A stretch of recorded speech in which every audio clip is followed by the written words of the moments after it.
औज़ुबिल्लाहिमिनश्शैतानिर्रजीम बिस्मिल्लाहिर्रहमानिर्रहीम। सूरत वाक़िया आया 71।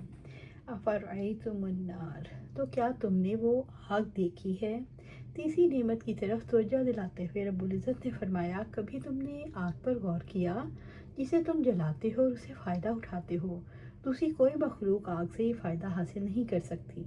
ये एक ऐसी नेमत है जो ज़रूरियात ज़िंदगी में दाखिल है, जिससे मखलूक मुस्तगना नहीं रह सकती, क्योंकि अपने बहुत से अमूर और हवाइज में इसके मोहताज हैं। अल्लाह ताला ने उनके सामने आग की नेमत को मुतहक्कक किया। किसको इसने दरख्तों के अंदर वजूद बख्शा। मखलूक में ये कुदरत ना थी वो इस दरख्त को पैदा करते। ये तो अल्लाह ताला ही है जिसने सरसब्ज़ व शादाब दरख्त से आग पैदा की। तब यकायक ये बंदों की ज़रूरत के मुताबिक जल उठती है। जो अपनी ज़रूरत से फारिग हो जाते हैं तो उसे बुझा देते हैं। रब्बुल इज़्ज़त ने फरमाया, जिसने तुम्हारे लिए सरसब्ज़ दरख्त से आग पैदा कर दी, फिर अचानक तुम उससे आग जलाते हो। सूरह यासीन। सूरत वाक़िया आया 72। अअंतुम अंशातुम शजरतहा, क्या तुमने उसका दरख्त पैदा किया है। यानी आग के लिए दरख्त तो तुमने ईजाद किए। वो तुम हो जिन्होंने सरसब्ज़ दरख्त से आग को पैदा किया। अम नहनुल मुनशिऊन, या पैदा करने वाले हम हैं।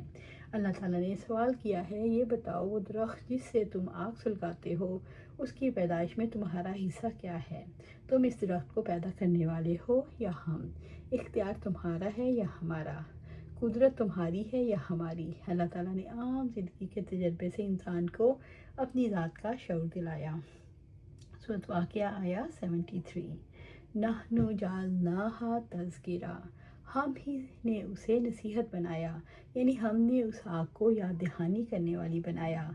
इसे देखकर जहन्नम की आग याद करो। ये आग अल्लाह ताला की याद दहानी का ऐसा असा है जो उसके बंदों को जन्नत की तरफ हाँकता है। अबू हुरैरा रज़ियल्लाहु ताला अन्हु से रवायत है कि आप सल्लल्लाहु अलैहि वसल्लम ने फरमाया, तुम्हारी आग की गर्मी जहन्नम की आग की गर्मी से 70 हिस्सों में से एक हिस्सा है। अर्ज़ की गई, या रसूलल्लाह सल्लल्लाहु अलैहि वसल्लम, दुनिया की आग ही जलाने के लिए काफ़ी थी। तो आप सल्लल्लाहु अलैहि वसल्लम ने फरमाया, वो इस पर 69 हिस्से बढ़ा दी गई, हर एक हिस्सा इसके बराबर गर्म है।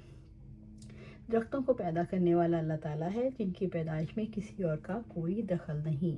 मताअन लिल मुक़वीन, और मुसाफिरों के लिए फ़ायदा की चीज़। यानी मुसाफिर और फ़ायदा उठाने वालों के लिए ज़िंदगी का सामान बना दिया। मकवीन कहते हैं उन लोगों को जो रिज़्क़ की तलाश में इधर उधर मुंतकिल होते रहें। मकवीन के असली मानी गवाह यानी बियाबान में ठहरने या रहने वाले लोग, जैसे मुसाफिर या खाना बदोश। कोई शक नहीं, आग की ज़रूरत हर एक को पड़ती है, लेकिन इन लोगों को इससे ज़्यादा काम लेना पड़ता है, खुसूसन सर्दी के मौसम में। इसलिए इनकी खुसूसियत से ज़िक्र है। आप सल्लल्लाहु अलैहि वसल्लम ने जिन 3 चीज़ों को आम रखने और उनसे किसी को ना रोकने का हुक्म दिया, इनमें पानी और घास के अलावा आग भी है। सूरत वाक़िया आया 74। फसब्बी, चुनांचे अब तस्बीह करें। अल्लाह ताला ने तस्बीह करने का हुक्म इसलिए दिया कि रब अज़ीम है, नुक्स से पाक है और इंसान नुक्स वाला है। बिस्मि रब्बिकल अज़ीम, और अपने रब अज़ीम के नाम की, यानी अपने रब अज़ीम की तस्बीह बयान कीजिए, जो अस्मा व सिफ़ात कामिल और बेपाया एहसानात और भलाइयों का मालिक है। सूरत वाक़िया आया 75। फ़ला उक़सिमु बिवाक़िअन नुजूम, बस नहीं, मैं कसम खाता हूँ तारों के गिरने की जगहों की, जो मक्का में हर तरफ से कही जा रही थी। फ़ला से मुराद किसी बात की नफ़ी है, और ये वही बात है जो मक्का में हर तरफ कही जा रही थी।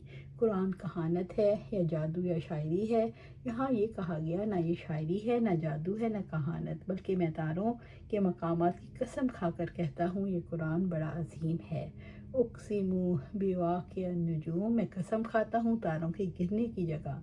अल्लाह तबारक ताला ने तारों की और उनकी मनाजिल, उनके गुरूब के मकामात, उनके सुकूत की जगह की कसम खाई।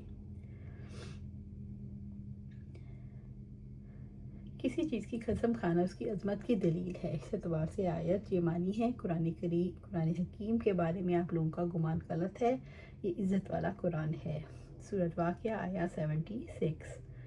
وَإِنَّهُ لَقَسَمٌ، اور یقیناً وہ واقعتاً ایک قسم ہے، یعنی وہ عظیم قسم ہے اور قسم کھانے والا عظیم ہے۔ اور اس کا قول ہے لَوْ تَعْلَمُونَ عظیم، اور یقیناً وہ اگر تم جانتے ہو تو بہت بڑی ہے۔ اور یہ قسم صرف اس لیے عظمت کی حامل ہے کہ ستاروں، ان کی رفتار، ان کے غروب کے مقامات میں اس کی سکوت کی جگہوں میں بہت سی نشانیاں اور عبرت ہے۔ سورۃ واقعہ آیا 77۔ انہ لقرآن کریم، یعنی یقیناً وہ بلا شبہ قرآن ہے بڑی عزت والا، یعنی یہ باطل پرستوں کے قول کے مطابق شاعری، جادوگری یا جھوٹ نہیں، یہ قرآن کریم ہے، بڑی عزت والا ہے۔ یہ عزت والی لوح محفوظ میں درج ہے جس کے فرشتے بھی بہت عزت کرتے ہیں۔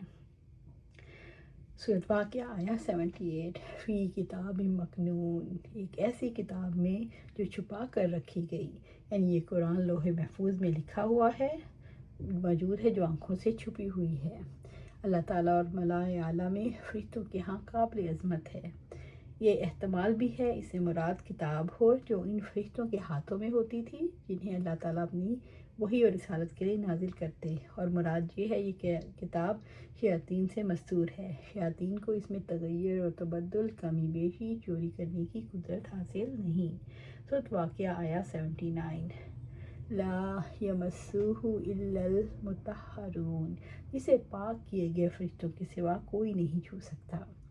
اس کے کئی مطلب ہو سکتے ہیں۔ ایک یہ کہ پاکیزہ لوگوں سے مراد فرشتے ہیں، یعنی یہ کتاب قرآن کریم لوح محفوظ میں ثبت ہے اور وہاں سے پاکیزہ فرشتے ہی اسے لا کر آپ صلی اللہ علیہ وسلم تک پہنچاتے ہیں۔ اور اس کا دوسرا مطلب یہ ہے قرآن کے مضامین و مطالب تک رسائی صرف ان لوگوں کو ہو سکتی ہے جن کے خیالات پاکیزہ ہوں، کفر و شرک کے تعصبات سے پاک ہوں، عقل صحیح اور قلب سلیم رکھتے ہوں۔ تیسرا مطلب یہ ہے قرآن کریم کو صرف پاکیزہ لوگ ہی چھو سکتے ہیں یا چھونا چاہیے، مشرک اور ناپاک لوگوں کو ہاتھ نہیں لگانا چاہیے۔ سورۃ واقعہ آیا 80۔ تنزیل من رب العالمین، تمام جہانوں کے رب کی طرف سے نازل کردہ۔ یہ قرآن مجید کی چوتھی صفت ہے، یعنی یہ قرآن اللہ رب العزت کی، رب العالمین کی طرف سے نازل کردہ ہے۔ وہ ویسا نہیں جو وہ کہتے ہیں، یہ جادوگری، کہانت، شاعری، بلکہ وہ حق ہے جس میں کوئی شک نہیں اور نہ اس کے ماوراء کوئی نفع دینے والا ہے۔ قرآن مجید میں جو صداقت ہے اس سے زیادہ کوئی صداقت ہو ہی نہیں سکتی۔ اللہ سبحانہ تعالیٰ سے دعا ہے ہمیں قرآن و سنت پر عمل کرنے کی توفیق دے، اس پر جمع دے اور جنت الفردوس کے اعلیٰ مقام پر اپنے پاس گھر عطا فرمائے۔ آمین یا رب العالمین۔